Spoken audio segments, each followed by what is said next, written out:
శుభోదయం పిల్లలు, అందరూ బాగున్నారా? మీ కథలంటే ఇష్టం కదా? కథలంటే ఇష్టమేనా? అయితే ఇప్పుడు ఒక మంచి కథ చెప్పుకుందామా? ఏం కథ చెప్తారు సార్? 3 చేపల కథ చెప్పుకుందాం. చేపలు ఎక్కడుంటాయి? చెరువు దగ్గరికి వెళ్దామా?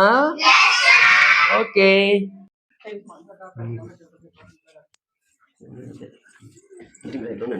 అంతే.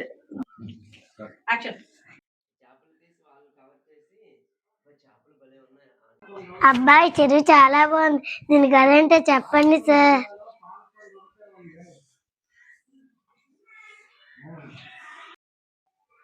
ఒక మడుగులో 3 చేపలు ఉన్నాయి. అందులో ఒక దాని పేరు దీర్ఘదర్శి, మరొక దాని పేరు ప్రాప్తకాలజ్ఞుడు, ఇంకో దాని పేరు దీర్ఘసూత్రుడు. అవి ఆ మడుగులో సుఖంగా కాలం గడుపుతూ ఉంటే వేసవి కాలం సమీపించింది. ఇది గమనించిన దీర్ఘదర్శి తక్కిన రెండిటితో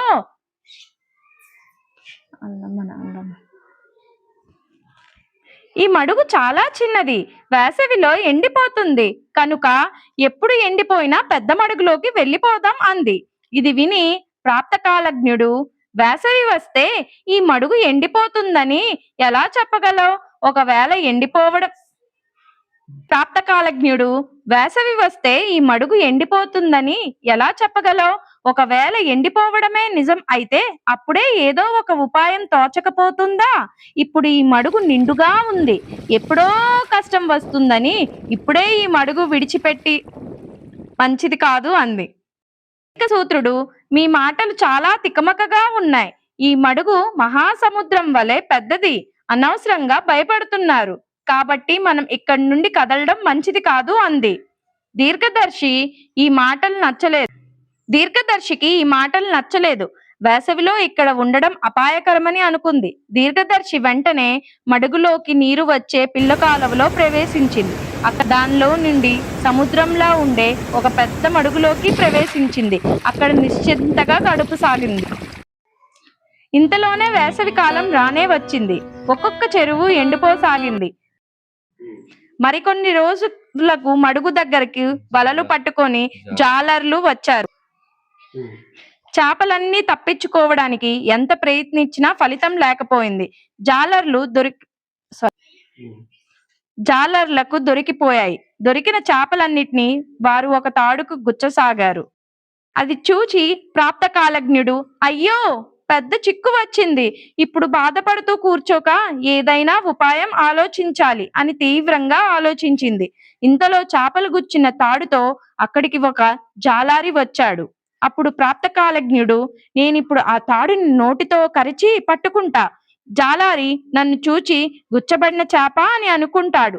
తరువాత అతడు వెళ్ళిపోయాక మంచి మడుగులోకి దూకి తప్పించుకుంటా అని అనుకొని అలాగే చేసింది. ఎలా తప్పించుకోవాలా అని అప్పటికప్పుడు ఆలోచిస్తున్న దీర్ఘసూత్రుణ్ణి జాలారి పట్టుకుని తాడుకి గుచ్చి బుట్టలో వేసుకున్నాడు. ఆ మడుగులోని చేపలన్నిటినీ పట్టుకున్న జాలార్లు ఇళ్లకు బయలుదేరారు.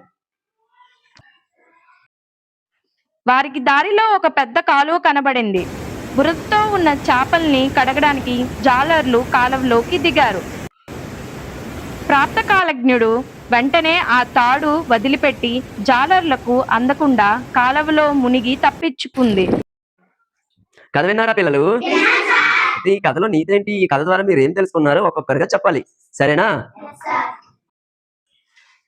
మందబుద్ధితో ఉంటే మన ప్రాణాలకే ప్రమాదం. Very good Mokshita. కొన్నిసార్లు మనం స్నేహితులు చెప్పినప్పుడు మాట వినాలి. Very good. ఆపద వచ్చినప్పుడు సమయస్ఫూర్తితో తప్పించుకోవాలి. Very good. ఒక్కొక్కసారి బద్ధకంగా ఉంటే మన ప్రాణాలకే ప్రమాదం. Very good. ఓకే పిల్లలు, కథ బాగుంది కదా? రేపు ఇంకో కథ చెప్పుకుందాం. బాయ్.